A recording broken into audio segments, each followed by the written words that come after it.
Well दोस्तों, भारतीय railway की तरफ से ना ट्रेन टिकट की बुकिंग के ऊपर एक बहुत बड़ा जो अपडेट है यहाँ पे निकल करके आ चुका है। अगर आप फेस्टिवल सीजन यानी कि 2025 के ही ना अक्टूबर, नवंबर और दिसंबर के महीने में अपनी ट्रेन टिकट की बुकिंग को कराते हैं, तो यहाँ पे आपको 20% का जो डिस्काउंट है वो देखने को मिल जाएगा। और ये डिस्काउंट है ना, अगर आप रेलवे के काउंटर से जाकर अपनी ट्रेन टिकट की बुकिंग को कराते हैं तो भी देखने को मिलेगा। अगर आप ऑनलाइन मोड से ट्रेन टिकट की बुकिंग को कराते हैं तो भी देखने को मिल जाएगा। और ये सारी बातें ना आपको मैं अपने मन से नहीं बता रहा हूँ। अभी आपकी स्क्रीन पर रेलवे का जो ऑफिशियल सर्कुलर है मैंने यहाँ पे ऐड कर दिया है। आप चाहे तो वीडियो को रोक के ध्यान से इसको पढ़ भी सकते हैं, या फिर रेलवे के ऑफिशियल वेबसाइट पे चले जाइएगा, ये सर्कुलर आपको वहां भी देखने को मिल जाएगा। अब समझने की जरूरत ये है कि ये जो 20% का डिस्काउंट है ना, इसको लेने के लिए रेलवे ने यहाँ पे कुछ टर्म्स एंड कंडीशन को बना रखा है, जिनको जो भी लोग फॉलो करेंगे उनको ही 20% का जो डिस्काउंट है वो देखने को मिल जाएगा। तो इस वीडियो में हम लोग क्या क्या चीज़ें देखने वाले हैं कि आखिर ये 20% का डिस्काउंट है ये क्या है, काम कैसे करेगा, इसको लेने के लिए क्या कुछ टर्म्स एंड कंडीशन बनाई गई हैं, और वीडियो के लास्ट में हम लोग देखेंगे बुकिंग का प्रोसेस। आइए चलिए शुरू करते हैं। तो सबसे पहले समझते हैं कि ये जो 20% का डिस्काउंट है ये है क्या। तो रेलवे ने यहाँ पे त्योहारों में ना भीड़ को नियंत्रित करने के लिए स्कीम को यहाँ पे लॉन्च किया है।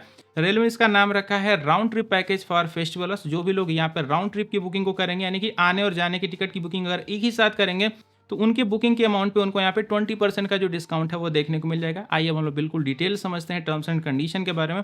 तो जो सबसे पहली टर्म्स एंड कंडीशन रखी गई है ना, कि आप जब भी अपनी ट्रेन टिकट की बुकिंग को करेंगे तो आपकी जो टिकट है वो कंफर्म ही होनी चाहिए। वेटिंग वाली कंडीशन पे ना 20% का जो डिस्काउंट है वो आपको देखने को नहीं मिलेगा। अगली जो टर्म्स एंड कंडीशन बनाई गई है, आपका जो जर्नी का दोनों स्टेशन है, यानी कि आने और जाने का जो भी स्टेशन है, एग्जैक्ट एकदम सेम होना चाहिए। ऐसा नहीं है कि आप दिल्ली से लेकर मुंबई जा रहे हैं और मुंबई से वापस दिल्ली नहीं आके लखनऊ पहुंच जा रहे हैं, तो ये चीज़ें नहीं चलेंगी। आप जहां से लेके जहां तक भी जा रहे हैं वहीं से आपको रिटर्न भी वही होना चाहिए। अगली जो टर्म्स एंड कंडीशन बनाई गई है कि जो भी पैसेंजर है ना, दोनों केस में एग्जैक्ट सेम होने चाहिए। उनके नेम, एज, जेंडर, सारी चीज़ें बिल्कुल सेम होने चाहिए, यानी कि जितने भी लोग जा रहे हैं उतने ही लोग वापस भी आने चाहिए। अगली जो टर्म्स एंड कंडीशन बनाई गई है ना, आपका जो भी यहाँ पे क्लास है ना, यानी कि अगर आप स्लीपर की क्लास से जाने की टिकट बुक कर रहे हैं तो स्लीपर की क्लास की ही आने की टिकट भी होनी चाहिए, यानी कि भी एकदम एकदम सेम होनी चाहिए। अगली जो टर्म्स एंड कंडीशन बनाई गई है वो बुकिंग के प्रोसेस को लेकर के, अगर आप यहाँ पे मान के चलिए कि ऑनलाइन मोड से जाने की टिकट बुक कर रहे हैं, तो ऑनलाइन मोड से ही आने की भी टिकट यहाँ पे, यानी कि वापसी वाली भी टिकट होनी चाहिए, यानी कि जाने और आने की टिकट सेम मोड से बुक होनी चाहिए। अगर आप काउंटर से बुक कराते हैं तो दोनों साइड की काउंटर से ही होनी चाहिए। अब ये जो अगला पॉइंट है ना, जिन भी ट्रेनों में फ्लेक्सी फेयर वाला फीचर होता है ना, उन पे ये जो 20% का डिस्काउंट है अप्लाई नहीं होगा। यानी कि जो ट्रेनें ऐसी होती है ना, आपने ध्यान दिया होगा कि जैसे जैसे सीटें खत्म होती जाती है ना, टिकट की प्राइसिंग बढ़ती चली जाती है। इसको फ्लेक्सी फेयर बोला जाता है। जैसे राजधानी वगैरह ट्रेनों में चीज़ें होती हैं, तो इन ट्रेनों वगैरह में ना ये जो 20% का डिस्काउंट है आपको टिकट की बुकिंग के ऊपर देखने को नहीं मिलेगा। बाकी हर ट्रेन पे जो 20% का डिस्काउंट है वो अप्लीकेबल है। अब अगला जो पॉइंट यहाँ पे रखा गया ना, आपके जो 20% का डिस्काउंट दिया जाएगा, ये आपकी सिर्फ रिटर्न वाली टिकट पे ही अप्लीकेबल होगा। यानी कि जब आप वापसी की टिकट बनाएंगे उस पर आपको बेस फेयर के ऊपर 20% का जो डिस्काउंट है वो देखने को मिल जाएगा। अब जंप करते अपने अगले पॉइंट के ऊपर ना, ये थोड़ा इंपॉर्टेंट है, उसको थोड़ा ध्यान से समझिएगा। यहाँ पे आपको टिकट की बुकिंग को करने के लिए कुछ स्पेसिफिक डेट भी दी गई है, और बुकिंग के प्रोसेस में भी थोड़ा सा आपको चेंज करना है।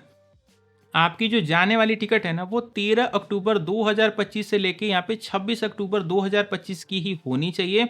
और जो आपकी रिटर्निंग वाली टिकट है, यानी कि जो वापसी वाली टिकट है ना, वो 17 नवंबर 2025 से लेके 1 दिसंबर के बीच की ही होनी चाहिए। अब एक चीज़ का बहुत इंपॉर्टेंट पॉइंट है, इसको ध्यान दीजिएगा। टिकट आपको ऐसे ही नहीं आकर के बुक कर लेनी कि एक बार उठे तो जाने की टिकट बुक कर लिए, एक बार उठे तो आने की टिकट बुक कर लिए। ऐसे आपको नहीं करना है। आपको अपनी बुकिंग को रेलवे के कनेक्टिंग जर्नी वाले फीचर के थ्रू ही बुक करना है, तो ही आपको ये जो 20% का डिस्काउंट है वो देखने को मिल पाएगा। थोड़ा सा इसको मैं आपको और एक्सप्लेन करके बताता हूँ।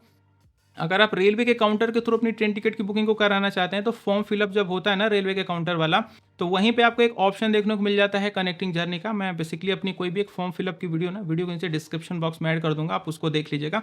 वहाँ पे आपको कनेक्टिंग जर्नी को ऐड करने का ऑप्शन देखने को मिल जाता है। अगर आप रेलवे के काउंटर से टिकट बुकिंग को नहीं कराने वाले हैं, अगर आप ऑनलाइन मोड से करने वाले हैं ना, तो ऑनलाइन मोड में भी यहाँ पे IRCTC में ही मान के चलिए, यहाँ पे एक ऑप्शन देखने को मिल जाता है। मैं स्क्रीनशॉट ऐड कर देता हूँ।